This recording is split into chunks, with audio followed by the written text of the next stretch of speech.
बच्चों, आज हम बीएड में एक टॉपिक पढ़ेंगे 2005, जिसमें भारत सरकार ने कुछ महत्वपूर्ण निर्णय लिए बालिकाओं की शिक्षा को प्रोत्साहन देने के लिए।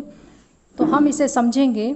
दिनांक 23 सितंबर 2005 के द टाइम्स ऑफ इंडिया में यह समाचार छपा था कि दिनांक 22 सितंबर 2005 को भारत सरकार ने यह महत्वपूर्ण निर्णय लिया है। अब क्या क्या निर्णय लिया है, हम इसे एक के बाद एक देखेंगे। पहला है, प्रत्येक परिवार की एकमात्र लड़की को कक्षा 6 से 12 तक निःशुल्क शिक्षा देना। दूसरा है, central board of secondary education नई दिल्ली CBSE से मान्यता प्राप्त सभी पाठशालाओं को प्रत्येक ऐसी छात्रा की पूरी फीस माफ़ करनी पड़ेगी जो अपने माता पिता की एकमात्र लड़की है। इसके बाद आगे का पॉइंट्स है, इसी प्रकार यदि किसी परिवार में 2 लड़कियां हैं जो CBSE पाठशाला में पढ़ती है तो उन दोनों की 50% फीस माफ़ करनी होगी। मतलब पूरी फीस का 50% ही देना होगा और 50% माफ़ करना होगा। विश्व विद्यालय आयोग UGC को भी ऐसी व्यवस्था करने को कहा गया कि उससे संबद्ध प्रत्येक कोर्स व कॉलेज को एक परिवार की एकमात्र लड़की को जो उस संस्था की छात्रा है निःशुल्क शिक्षा प्रदान करनी पड़ेगी।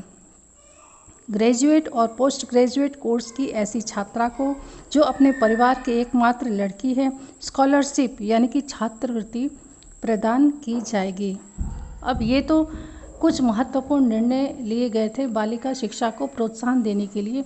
इसके अलावा हम देखें कि 2005 में और क्या किया गया था। तो इसके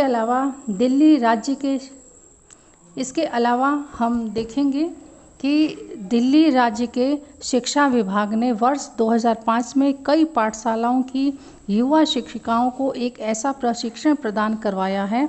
उस प्रशिक्षण को प्रोजेक्ट रक्षा का नाम दिया गया है। भारत में लिंग असमानता को वर्ष 2005 तक समाप्त करना था। यदि यह लक्ष्य पूरा हो जाता तो आज प्राथमिक पाठशालाओं में 60 लाख लड़कियां और होती।